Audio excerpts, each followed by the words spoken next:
Hello everyone, welcome to the exam time. Accounting के इस video lecture में मैं आपके साथ डिस्कस करने वाला हूँ लेजर। अभी तक मैंने आपके साथ वेरियस टॉपिक्स कवर कर रखे हैं, जैसे कि जर्नल प्रॉपर हो गया, और भी वेरियस टॉपिक्स हैं जैसे कि double entry system, book keeping, accounting, कुछ जनरल प्रिंसिपल्स मैंने आपके साथ डिस्कस किया है। वो सारे वीडियोस इंपॉर्टेंट थे। अगर आपने नहीं देखा है तो जाओ, वीडियो सारे अपलोडेड हैं, उन्हें देख कर आओ, फिर इस वीडियो को कंप्लीटली देखना। आज का हमारा टॉपिक होने वाला है लेजर।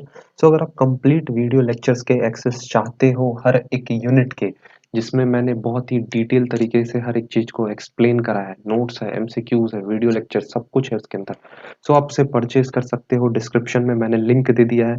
अगर कोई भी इंक्वायरी है, कोई भी इंफॉर्मेशन चाहिए कोर्स से रिलेटेड, तो स्क्रीन पे एक नंबर फ्लैश हो रहा होगा, उस नंबर पे कॉल कर लो। चलिए स्टार्ट करते हैं आज के इस वीडियो को। हमारा टॉपिक है आज का लेजर। हम जानेंगे लेजर होता क्या है। तो देखो, सबसे पहले मैं बताता हूँ, लेजर को हम प्रिंसिपल बुक भी बोलते हैं अकाउंट्स का। ठीक है, ये पहले इतना याद रखो। आप ये भी जानते हो, मैंने आपको बताया कि बिजनेस में जितने भी ट्रांजैक्शंस होते हैं, सबसे फर्स्टली वो कहाँ रिकॉर्ड होते हैं? जर्नल में। सबसे फर्स्ट वो जर्नल में रिकॉर्ड होते हैं। फिर जो दूसरा स्टेप होता है, उन सारे ट्रांजैक्शन को जिन्हें हम जर्नल में रिकॉर्ड करते हैं, फाइनली उन सारे ट्रांजैक्शंस को हम लेजर में भी रिकॉर्ड करते हैं। हर एक एंट्री का, हर एक अकाउंट का एक सेपरेट लेजर हमें मेंटेन करना होता है। हम डिटेल में जानेंगे कि लेजर होता क्या है। Ledger is the principal book of accounts where the similar transactions relating to a particular persons or property or revenue or expenses are recorded। जितने भी ट्रांजेक्शन सेम नेचर के होते हैं, सिमिलर ट्रांजेक्शन्स होते हैं, उन्हें हम अपने लेजर में रिकॉर्ड करते हैं। ये चीज याद रखो कि लेजर को हम प्रिंसिपल बुक ऑफ अकाउंट्स के नाम से भी जानते हैं। जर्नल में मैंने जैसे आपको कुछ नेम्स बताए थे कि जर्नल को हम प्राइमरी बुक ऑफ अकाउंट्स भी बोलते हैं।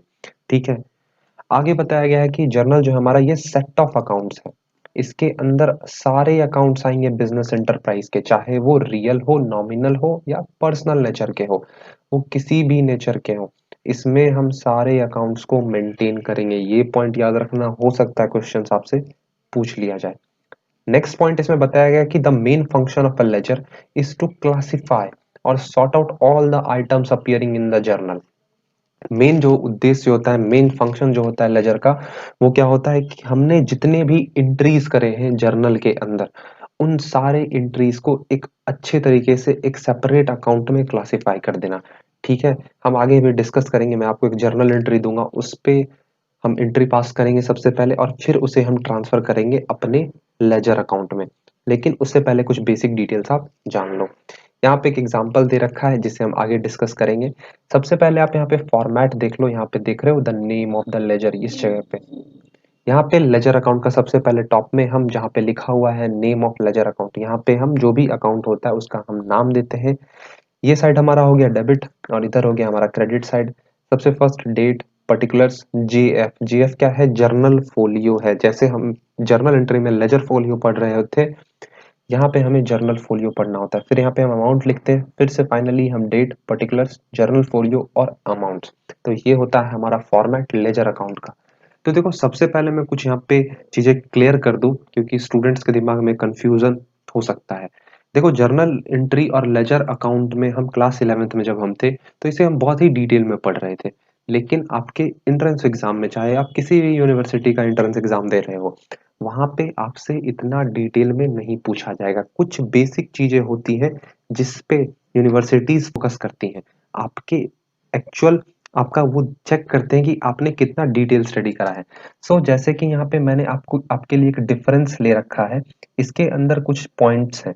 जैसे सबसे पहले मैं यहाँ पे हाईलाइट कर देता हूँ कि आपको ये चीज मालूम भी है या नहीं। क्रोनोलॉजिकल ऑर्डर हो गया, जैसे कि जर्नल में बोला गया कि जितने भी एंट्रीज होते हैं उन्हें हम क्रोनोलॉजिकल ऑर्डर में रिकॉर्ड करते हैं। तो अब आपके माइंड में क्वेश्चन आएगा, तो सर हम लेजर में कौन से ऑर्डर में अपने ट्रांजैक्शंस को रिकॉर्ड करते हैं? तो इसका आंसर है एनालिटिकल ऑर्डर। ठीक है, अगर यही बेसिक चीज आपको मालूम नहीं है और आपने ढेर सारे क्वेश्चंस कर रखे हैं लेजर पे, तो आप वहां पे फंस जाओगे। और एंट्रेंस होता है एमसीक्यू बेस्ड। ठीक, और उसमें आपसे ऐसे ही छोटे छोटे पॉइंटर से क्वेश्चंस पूछ सकते हैं। ये इंपॉर्टेंट है कि आप यहाँ पे स्मार्ट स्टडी करो, गधों की तरह क्वेश्चंस लगाने मत बैठ जाओ। ठीक है। तो सबसे पहले हम बेसिस देख लेते हैं जर्नल और लेजर का, इस इन दो के बीच क्या डिफरेंस है, कौन कौन से पॉइंटर्स यहाँ पे निकल रहे हैं, फिर हम आगे के टॉपिक्स पे मूव करेंगे। तो देखो यहाँ पे सबसे बेसिस दे रखा है, यहाँ पे मैंने इस साइड है यहाँ पे जर्नल और ये रहा हमारा लेजर। तो सबसे फर्स्ट है रिकॉर्डिंग। रिकॉर्डिंग में क्या बोला गया, as and when transactions takes place entries are made in journal. जैसे ही जो भी ट्रांजैक्शंस हुआ, जो भी ट्रांजैक्शन हमारे बिजनेस में हुए, उन्हें हम रिकॉर्ड कर देंगे अपने जर्नल में। लेकिन लेजर में क्या होता है, entries may be posted, may be word पे फोकस करना, may be posted either on the same day और at the end of the specified period. ठीक है, या तो आप उसी दिन रिकॉर्ड कर लो या फिर एक पीरियड के एंड पे जाके आप रिकॉर्ड करो। जैसे मान लो आप वीकली ट्रांजैक्शंस रिकॉर्ड कर रहे हो, तो आप ये कर सकते हो कि उस वीक के एंड पे लेजर में रिकॉर्ड कर दिए, या फिर आप सेम डे में भी रिकॉर्ड कर सकते हो। लेकिन हम जर्नल में क्या देखा कि हमें जो एंट्रीज होती हैं उन्हें हमें कब रिकॉर्ड करना होता है, जब वो हुए हो उसी दिन रिकॉर्ड करना होता है। ठीक है, ये चीज क्लियर है। दूसरा पॉइंट देखो, स्टेज ऑफ रिकॉर्डिंग। तो सबसे फर्स्ट स्टेज होता है हमारा जर्नल, और जो हमारा लेजर है वो हमारा सेकेंड स्टेज होता है। एक चीज याद रखना, जर्नल बेस की तरह काम करता है लेजर के लिए। तीसरा पॉइंट आता है यहाँ पे ऑर्डर ऑफ रिकॉर्डिंग। क्वेश्चन आ रहा होगा कि किस ऑर्डर में, किस सीक्वेंस में हम ट्रांजैक्शंस को रिकॉर्ड करते हैं जर्नल और लेजर में। तो सबसे पहले यहाँ पे देखो, entries are made in the chronological order. मतलब एक सीक्वेंस वाइज में, मतलब जिस दिन वो अकर किए हो, जिस दिन वो ट्रांजैक्शंस हुए हो, हम उसी दिन अपने एंट्री को जर्नल में रिकॉर्ड करेंगे। लेकिन जो हमारा लेजर है इसमें हम ट्रांजैक्शंस एनालिटिकल ऑर्डर में रिकॉर्ड करते हैं, मतलब अकाउंट वाइज। जैसे कैश अकाउंट हो गया, जैसे आपका अकाउंट, रोहित का अकाउंट, शिवम का अकाउंट, रमेश का account, sales account, purchase account. एक अकाउंट वाइज हम सारे एंट्रीज को लेजर में रिकॉर्ड कर रहे होते हैं। लेकिन जर्नल में हमने क्या देखा, क्रोनोलॉजिकल ऑर्डर में, मतलब जिस दिन वो हुए हो उस दिन आप रिकॉर्ड कर दो। फोर्थ डिफरेंस यहाँ पे आप देख रहे हो, process. The process of recording in journal is called journalising. जिस प्रोसेस में आप जर्नल में रिकॉर्ड करते हो अपने सारे ट्रांजेक्शन्स को, उसे जर्नलाइजिंग बोला जाता है। और जिस प्रोसेस में आप लेजर में रिकॉर्ड करते हो उन्हें नाम दिया जाता है पोस्टिंग। ठीक है, याद रहेगा। अब देखो यहाँ पे पांचवा पॉइंट है facilitating preparation of trial balance. यहाँ क्या बोला गया है, amount from the journal does not serve as the basis for preparing trial balance. आगे हम ट्रायल बैलेंस पढ़ेंगे, लेकिन उससे पहले यहाँ पे देख लो कि जर्नल में जो भी अमाउंट निकलते हैं हमारे पास, उनसे हम ट्रायल बैलेंस प्रिपेयर नहीं कर सकते हैं। लेकिन लेजर में जितने भी बैलेंसेस निकलेंगे, हम उसे एज अ बेसिस ले सकते हैं अपने ट्रायल बैलेंस के लिए। क्या होता है ट्रायल बैलेंस, हम आगे डिस्कस करेंगे।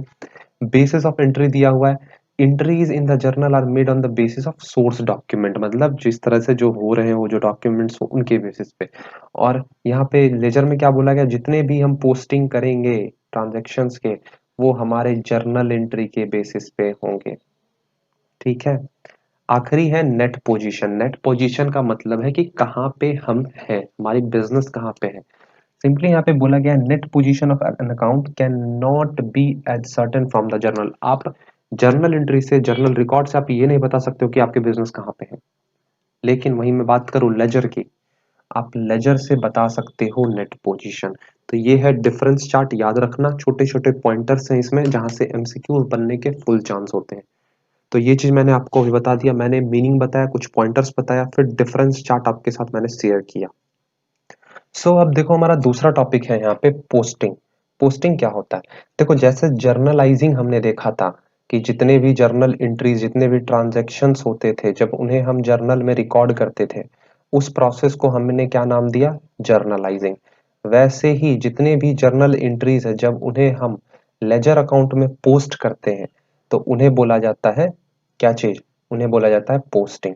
तो ये चीज याद रखना, जैसे यहाँ पे लिखा हुआ भी है statement, the process of entering the transaction from journal to the ledger account is called posting. इसे मैं हाईलाइट कर दे रहा हूँ इस जगह पे, the process of entering the transaction from the journal to the ledger is called posting. ठीक है, बस कुछ नहीं है, सिंपल इतना याद रखो। अब कुछ रूल्स होते हैं, कुछ प्रोसीजर्स होते हैं जो कि हमें फॉलो करने पड़ते हैं जब हम इंट्रीज को पोस्ट कर रहे होते हैं लेजर में। तो वो कौन कौन से स्टेप्स हैं, तो सबसे फर्स्ट है कि हमें सेपरेट अकाउंट ओपन करना पड़ता है लेजर में, ठीक है।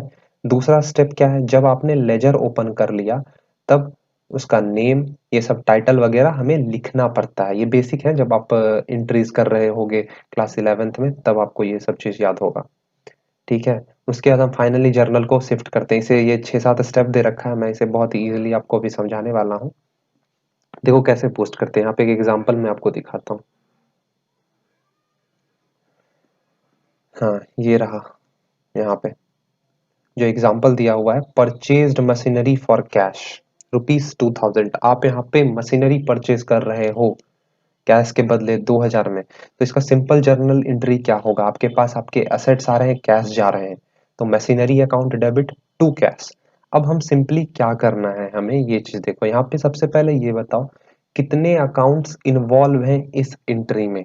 मतलब ये जो जर्नल हम देख रहे हैं इसमें कितने अकाउंट्स हैं, तो सर इसमें 2 अकाउंट्स हैं। कौन कौन से, एक हमारा मशीनरी अकाउंट हो गया, दूसरा हो गया हमारा कैश अकाउंट। तो हम जो लेजर बनाएंगे वो इन 2 अकाउंट के लिए बनाएंगे, ठीक है। दो यहाँ पे लेजर फॉर्मेट बनेगा। मान लो अगर यहाँ पे कुछ और भी इन्वॉल्व होता, मैं जस्ट एग्जांपल के लिए बोल दे रहा हूँ, यहाँ पे सेल्स इन्वॉल्व होता, वैसे तो पॉसिबल नहीं है लेकिन यहाँ पे सेल्स में डाल देता हूँ, तो हमें सेल्स अकाउंट भी बनाना पड़ता, ठीक है। तो सबसे पहले हमें देखना होगा एंट्री में कि कौन कौन से अकाउंट्स हैं यहाँ पे, और उस बेसिस पे हम अपने लेजर को तैयार करेंगे। तो सिंपली देखो यहाँ पे इस साइड में मैंने 2 अकाउंट्स बना रखा है लेजर का, और यहाँ पे मैंने कैश का अकाउंट बना रखा है। सॉरी मशीनरी है, यहाँ पे लेजर में मशीनरी का अकाउंट मैंने बना रखा है और कैश का अकाउंट बना के रखा है। अब सबसे पहले सिंपली ये बताओ मुझे कि यहाँ पे मशीनरी जो है वो किस साइड में है। तो आपका आंसर होना चाहिए सर मशीनरी तो डेबिट साइड में है, और ये जो हमारा कैश है ये क्रेडिट साइड में है। तो बस अगर इतना समझ गए कौन किस साइड है तो आगे क्लियर है। तो अगर मशीनरी साइड डेबिट साइड में है तो हम जो मशीनरी अकाउंट बनाए हैं उसमें मशीनरी को डेबिट साइड में पोस्ट करेंगे, लेकिन वहां पे नाम किसका लिखाएगा, क्रेडिट साइड वाले का। समझ रहे हो ना, दोबारा रिपीट कर रहा हूं। यहाँ पे सिंपली सबसे पहले देखो कि मशीनरी किस साइड है। आपने देखा कि मशीनरी जो है वो हमारा डेबिट साइड में है, ठीक। तो जो हमने मशीनरी अकाउंट बनाया है उसमें मशीनरी अकाउंट को डेबिट साइड में डालेंगे, लेकिन हम नाम किसका डालेंगे, क्रेडिट साइड वाले का। बहुत ही सिंपल लैंग्वेज में समझा रहा हूँ, ठीक। और दूसरी बात, कैश हमारा कहाँ पे है, क्रेडिट में। तो जो हमने कैश अकाउंट बनाया है उसमें इसके अमाउंट को हम क्रेडिट साइड में डालेंगे। जो जिस साइड है उसको उसी के अकाउंट में उसी साइड में डाल दो। जैसे कैश क्रेडिट साइड है तो कैश को कैश अकाउंट में हम क्रेडिट साइड में डाल देंगे, लेकिन हमें नाम किसका देना है, उसके अपोजिट साइड वाले का। जैसे यहाँ पे कैश के अपोजिट में कौन है, मशीनरी है, वैसे ही मशीनरी के अपोजिट में कौन है, कैश है। तो आपने देखा मशीनरी की जगह यहाँ पे मैंने कैश डाला लेकिन अमाउंट वही रहा, ठीक। तो ये चीज याद रखना कि लेजर में हम ऐसे एंट्रीज को उठाकर डालते हैं। अभी मैं एक और एग्जांपल लूंगा आपके साथ, जो कि है हमारा कंपाउंड एंट्री का। इसमें सॉरी स्टार्टिंग में या सच मैंने जर्नल में आपको बताया था कंपाउंड एंट्री क्या होता है, ठीक है। तो यहाँ पे मैं आपको पोस्ट करके दिखाऊंगा कि कैसे हम एक कंपाउंड एंट्री को लेजर में पोस्ट करते हैं, क्योंकि ये तो बेसिक था, इसमें बस 2 ही अकाउंट थे। लेकिन कंपाउंड एंट्री में हमने क्या देखा था, जहां पे 2 और 2 से ज्यादा ट्रांजैक्शन हो, सॉरी 2 और 2 से ज्यादा अकाउंट इन्वॉल्व हो, तो उसे हम अब देख लेते हैं। सो देखो यहाँ पे posting of an compound entry, sorry posting of compound entry. Compound entry क्या होता है जानना है तो प्रीवियस वीडियो चेकआउट कर लो। यहाँ पे देखो एक एंट्री है आपके लिए, cash paid to Rakesh ₹200 and discount allowed by him ₹10। Rakesh को कैश पे किया गया, उसके द्वारा हमें डिस्काउंट मिला ₹10 का। तो इसका जो जर्नल एंट्री होगा वो क्या होगा, इसका जर्नल एंट्री जो होगा हम यहाँ पे लिखते हैं आपके लिए। इसका जर्नल एंट्री होगा राकेश अकाउंट डेबिट। राकेश भैया को हम कर देंगे डेबिट टू, कैश गया, कैश को हमने किया क्रेडिट टू, डिस्काउंट मिला, ठीक। तो सबसे पहले ये बताओ डिस्काउंट कितने का मिला, 10 का। कैश हमने कितना पे किया, 200। टोटल कितना हो गया, 210। ठीक है, यही एंट्री होगा ना, ये सब तो जानते हो गए आप। तो ये हो गया हमारा जर्नल। तो सबसे पहला स्टेप होता है लेजर में ट्रांजैक्शन को पोस्ट करने का, कि सबसे पहले हम क्या पास आउट करें, अपना जर्नल एंट्री। अब इस जर्नल एंट्री के बेसिस पे हमें लेजर में इसे ट्रांसफर करना होगा। अब एक चीज देखो, यहाँ पे दो और दो से ज्यादा अकाउंट्स इन्वॉल्व है, कैश है, डिस्काउंट है, राकेश अकाउंट। तो यहाँ पे टोटल 3 अकाउंट है। कौन कौन से अकाउंट है? राकेश अकाउंट, कैश अकाउंट और डिस्काउंट। तो यहाँ पे जो हम लेजर बनाएंगे वो 3 अकाउंट का बनाएंगे, एक राकेश भैया का, एक कैश अकाउंट, एक डिस्काउंट अकाउंट। ठीक है, तो मैं जल्दी से आप लोगों के लिए एक लेजर का फॉर्मेट तैयार कर लेता हूँ, फिर हम ट्रांजेक्शन को पोस्ट कर रहे होंगे। सो देखो, यहाँ पे मैंने आपके लिए फॉर्मेट तैयार कर लिया। तो यहाँ पे मैं एंट्री लिख देता हूँ, आपको आसानी होगी, फिर से लिख देता हूँ। फिर Rakesh account 210 debit to cash account to discount account 200 और 10। अब देखो, सबसे पहले मुझे ये बताओ कि राकेश भाई किधर है। तो राकेश जो है वो डेबिट साइड में है, राकेश है डेबिट साइड में, और ये दोनों है क्रेडिट और क्रेडिट साइड में। ठीक, ये तो क्लियर है। तो हमें राकेश का अमाउंट किधर पोस्ट करना होगा ये मैंने आपको बताया। अगर जो डेबिट साइड में है उसका अमाउंट डेबिट साइड में डाल दो, तो सिंपली मैं यहाँ पे लिख दूंगा 200 और 10। क्यों? अब तो सर आप, तो यहाँ पे जो हम नाम डालेंगे वो डालेंगे कैश और डिस्काउंट का। क्यों सर दोनों अकाउंट का नाम डालेंगे? क्योंकि देखो, ये जो 2010, या देखो ये जो 210 है, यहाँ पे क्लासिफिकेशन इसका दिया हुआ, एक जगह 200 एक जगह 10, तब जाकर ये 210 हुआ है। ठीक है, तो इसे हमें पोस्ट करना होगा। तो सबसे पहले हम क्या करेंगे, राकेश भैया का अकाउंट है ये वाला, इन्हें हमें पोस्ट करना है डेबिट साइड में। तो यहाँ पे हम लिखेंगे टू कैश, टू कैश हमने लिखा, और टू डिस्काउंट लिख दिए। जस्ट अपोजिट वाला नाम डाल दो। अमाउंट कैसे कैसे डालेंगे, 200 डालेंगे और 10 डालेंगे, हो गए ना टोटल 210। ठीक है, इतना क्लियर है। दूसरा अकाउंट इन्वॉल्व है यहाँ पे कैश अकाउंट, तो हमें बनाना होगा कैश का एक अकाउंट सेपरेट। सबसे पहले ये देखो, कैश किधर है, क्रेडिट साइड में है, तो अब हम इसे क्रेडिट साइड में पोस्ट कर देंगे। ये देखो, आ गया कैश, किधर था, क्रेडिट साइड में। ठीक है, कितना अमाउंट था, 200 अमाउंट था, तो सिंपली सबसे पहले हमने 200 लिख दिया। अब ये बताओ, उनके अपोजिट में कौन थे, अपोजिट में राकेश थे, तो बाय राकेश लिख देंगे। ये चीज तो जानते हो ना, टू और बाय का डिफरेंस। जो डेबिट साइड है उसे टू लिखते हैं, जो क्रेडिट साइड है उसे बाय लिखते हैं। ठीक, कैश का भी झंझट खत्म। आगे हम बढ़ते हैं, हमारा लास्ट अकाउंट था इसमें डिस्काउंट। याद होगा, जहां तक मैंने ऊपर आपको एंट्री अभी दिखाया था कि डिस्काउंट जो है वो हमारा किधर है, क्रेडिट साइड में है। तो उसका अमाउंट भी हम किधर लिखेंगे, क्रेडिट साइड में। उसका डिस्काउंट हमें कितना मिला था, 10 रुपए का। जस्ट उसके अपोजिट कौन था, राकेश भैया थे, तो बाय राकेश अकाउंट हमने यहाँ पे लिख दिया। आई होप आपको ये क्लियर हो गया होगा। इसे हम कहते हैं posting of compound entry into ledger account. Clear है ना? एक बार दोबारा रिपीट कर देता हूँ यहाँ पे। कहाँ गया, थोड़ा सा और ऊपर चला गया, ज्यादा ही ऊपर चला गया, रुक जाओ रुक जाओ रुक जाओ रुक जाओ। ये रहा एंट्री। ठीक है, ये एंट्री है। तो हमें सबसे पहले जर्नल एंट्री पास करना होता है, फिर उसके बाद हम देखते हैं इसमें कितने अकाउंट है। जैसे इस एंट्री में टोटल 3 अकाउंट थे, कौन कौन से, एक हमारा राकेश, दूसरा कैश और तीसरा डिस्काउंट। 3 अकाउंट था, तो हम इन तीनों के लिए अलग से लेजर बनाएंगे, तीनों का अलग अलग लेजर बनाएंगे। ये हमने कर लिया। उसके बाद अगर राकेश भाई डेबिट में है, तो इनका अमाउंट डेबिट में लिखाएगा राकेश अकाउंट के अंदर, और अमाउंट ये दोनों आ जाएगा। ठीक है, जस्ट अपोजिट वाला यूज करो। तो इससे ज्यादा आपको पढ़ने का जरूरत नहीं है लेजर में, कि कैसे कैसे हम सारा अकाउंट तैयार करते हैं, कितने कितने क्वेश्चंस हमें इसमें करने हैं। उतना नहीं करना है आप लोगों को, क्योंकि वो कोई रिलेवेंट है ही नहीं उतना, आपसे डिटेल में पूछेगा ही नहीं, तो झूठ का आप क्या टाइम वेस्ट करोगे इसमें। इस वीडियो को मैं यहीं खत्म कर रहा हूं। अभी हमने आपके साथ लेजर डिस्कस किया। लेजर के अंदर मैंने आपके साथ वेरियस टॉपिक्स कवर किए, जैसे लेजर होता क्या है, उसका कोई कुछ मैंने आपको डिफरेंस पॉइंट बताया जर्नल और लेजर के बीच का। फिर कैसे हम एंट्रीज को पोस्ट करते हैं अपने लेजर अकाउंट में, वो मैंने आपको बताया। फिर कंपाउंड एंट्री को कैसे पोस्ट करते हैं वो मैंने आपको बताया। अगर मुझे लगेगा कि कुछ और भी टॉपिक्स इसमें पढ़ाने हैं तो मैं वो आपको पढ़ा दूंगा। मिलेंगे अगले वीडियो में। अगर आप कोर्स परचेज करना चाहते हो, कंप्लीट कोर्स परचेज करना चाहते हो जिसमें हम सारे यूनिट्स को कवर करते हैं, तो आप उसे डिस्क्रिप्शन से परचेज कर सकते हो। सो मिलेंगे अगले वीडियो में, तब तक के लिए थैंक यू और बाय।